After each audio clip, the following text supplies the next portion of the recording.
Well, collectors, welcome to the Roberts Center show here between Columbus and Cincinnati in the cornfield. It's November the 3rd, and we're looking forward to a nice show. As usual, we have a table full of daggers that you might be interested in taking a peek at.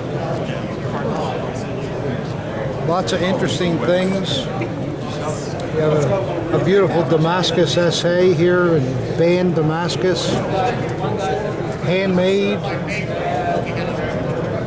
The pattern is so outrageous that it almost looks like it's moving.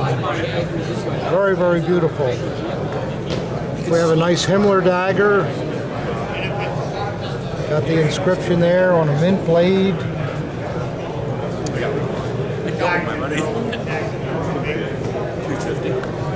See what else we have. Here's a beautiful Rome that we just got in, an Eichhorn, an SA.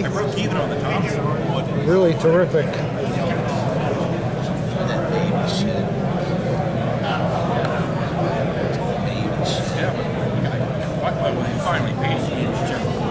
And then if you want to come over here, I know you always like to see our friend Walter Kanzler. Hi, Tom. Hello, Walter. How are you Good to today? see you as usual. I heard that you had something come in from a band of brothers. Yes, I have something today. Everything else is pretty much the same as Mac's show. Here's the guy sitting there with the rest of the band of This is brothers. the band of brothers. Signed by him. And he brought back a Hitler informal spoon.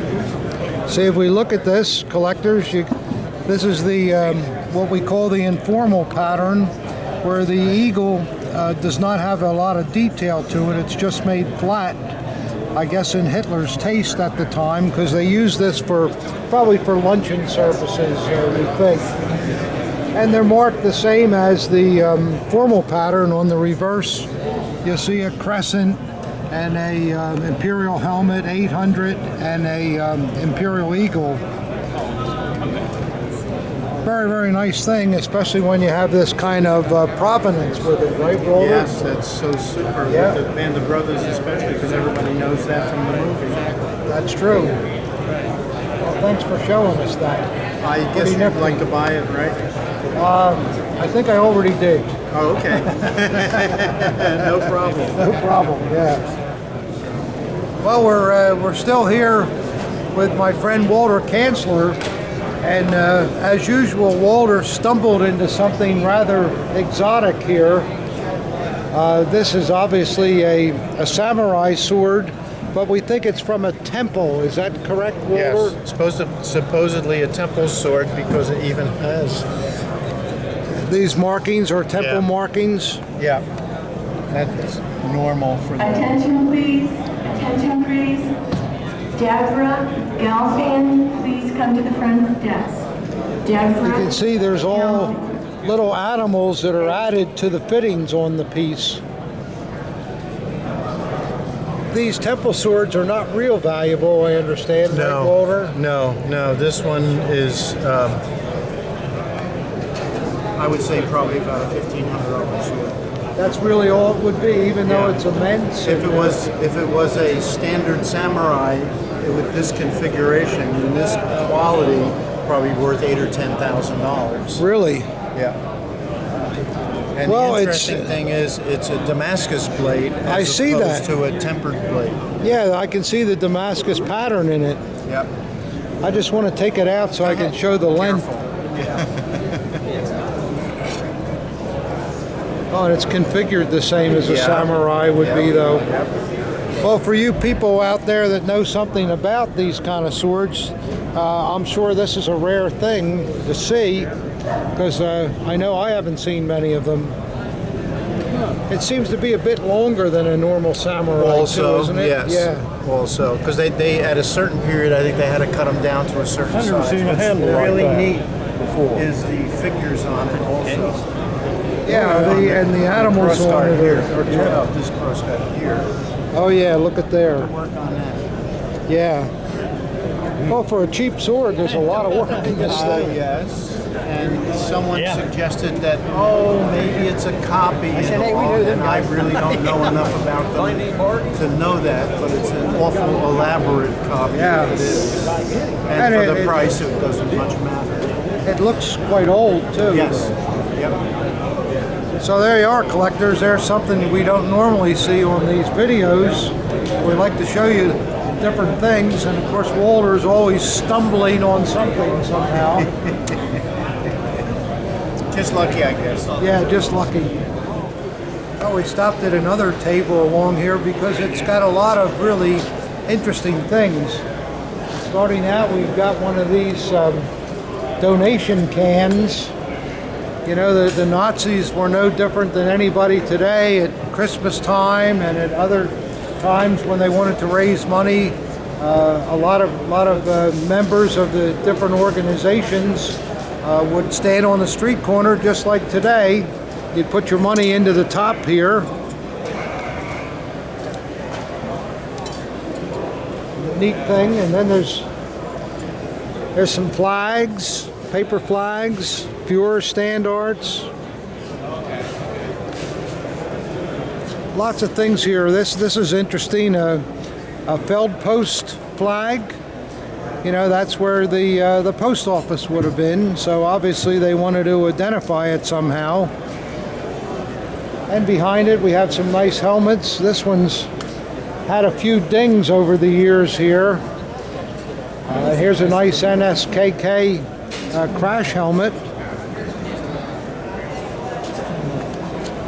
A variety of medals and nice Army artillery officer's cap here. And a great pole top. Boy, that's a beauty. All in brass.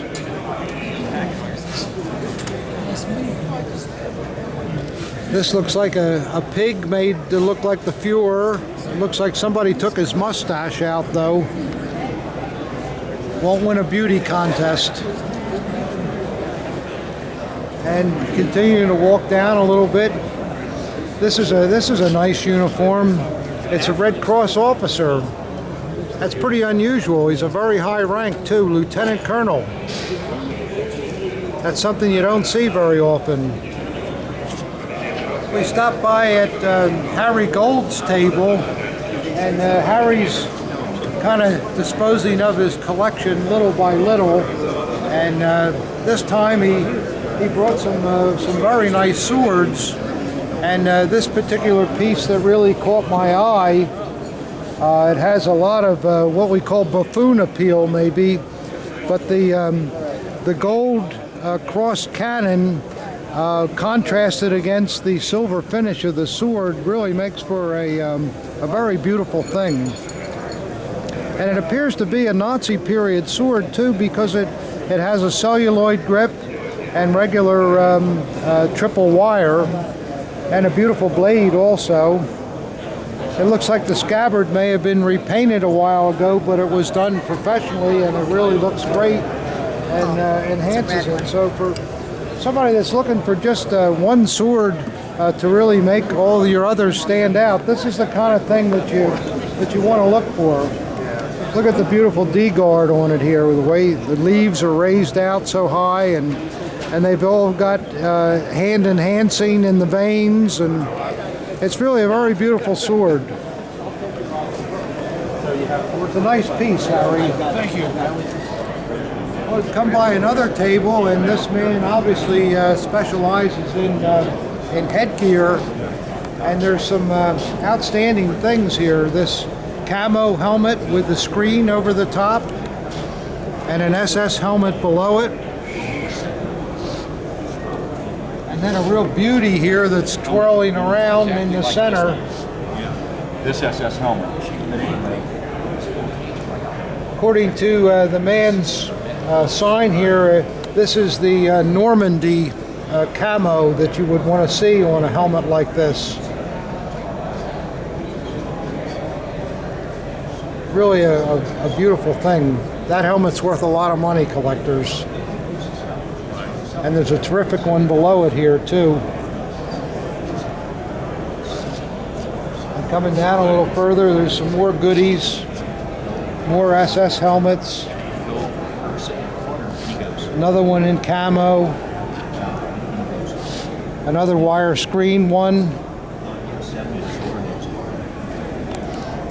Oh, and here's a nice railway eagle in the back here. Looks like a 27-inch one. Somebody drilled some holes in this to hang it up, I guess, at one time, but that shouldn't hurt it too bad. And of course, he's got an MP40 here laying here. You got to have that too. Like that. Got to have papers though for a gun like that, so be careful. Don't buy one on the street. Okay. Well, we're still at the Robert Center show here, and we've come across a rather extraordinary dagger. You've all seen full SA Romes in the past, but it's very, very rare to see an SA full Rome that comes out of the Sewell area. Most SA collectors know that the Sewell area represented the three manufacturers of J.P. Sauer, Wilhelm Kober, and the Haenel firm. These companies all made guns, but when there were all the requirement for 3 million SA daggers, they also participated in making them. But we do not see very many full Rome daggers coming out of Sewell. And that's what's interesting here at this table. There is an original Haenel example.